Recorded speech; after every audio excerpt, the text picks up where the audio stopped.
get with the program. I call the Assistant Minister for Regional Tourism. Thank you, Deputy Speaker. It's an absolute pleasure to have this opportunity to speak about our wonderful, diverse, resilient and crucially important agriculture sector, a sector that is forecast to be worth $71.2 billion this year, which includes $66 billion in farm gate value and $5.3 billion from the fishery and forestry sectors. It's impossible to overstate the significance of agriculture within our nation. 334,000 Australians are employed in agriculture, while a further 243,000 have jobs in the food and beverage manufacturing sector. The entire national supply chain employs 1.6 million people. Like many other industries, communities and households across Australia, agriculture has done it tough in recent times. The challenges have been immense and they've been unrelenting. However, despite bushfires, drought, COVID-19 and global trade disruptions, agriculture was the only sector to grow in value last year. This is something to be very proud of as a nation. Agriculture is essential to our economy, it's essential to our identity as a nation, and it's essential to the health and well-being of our regional, rural and remote communities. And that's why, as a member of the Federal Coalition Government, I'm proud of what we have achieved and delivered for the sector. We are putting agriculture at the centre of our national recovery from the global pandemic. In this year's budget, we committed over $850 million to drive growth and competitiveness in the sector. It's all part of our vision to see this industry reach its goal of $100 billion in production by 2030. Just this week, we announced one of the biggest structural reforms to agriculture labour in our nation's history, the delivery of a vital agriculture visa. I'm optimistic that this agriculture visa will help secure the future of rural and regional Australia and help provide the sector with long-term, reliable workforce to help alleviate the shortages and pressures that our farmers currently face. This visa will be in place no later than the 30th of September of this year, with the full implementation of this demand-driven visa complete within 3 years.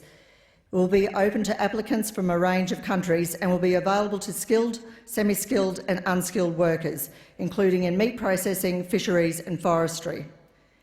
Importantly, it will complement the Pacific programs we have currently got in place and will also be considering permanent residency options under the new Ag visa.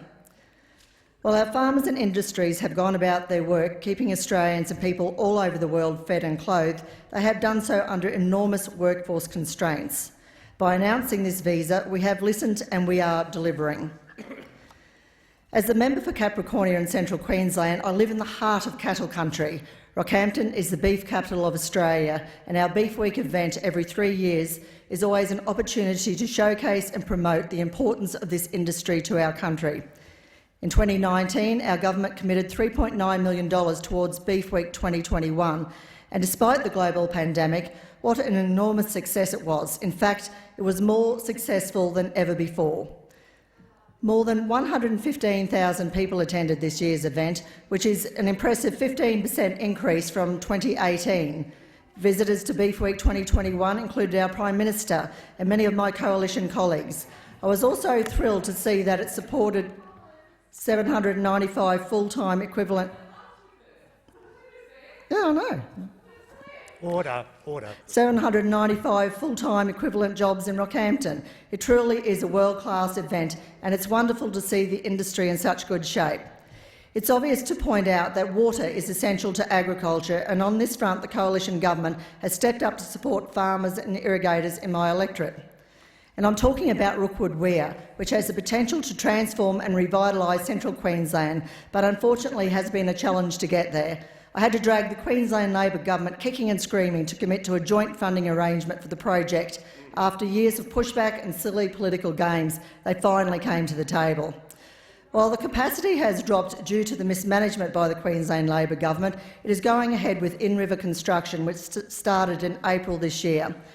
Thanks to $7.5 million in additional funding from the Coalition Government, the Weir Wall will be constructed higher, securing an extra 10,000 megalitres to the total water capacity. It will also deliver at least 140 jobs for people in Central Queensland.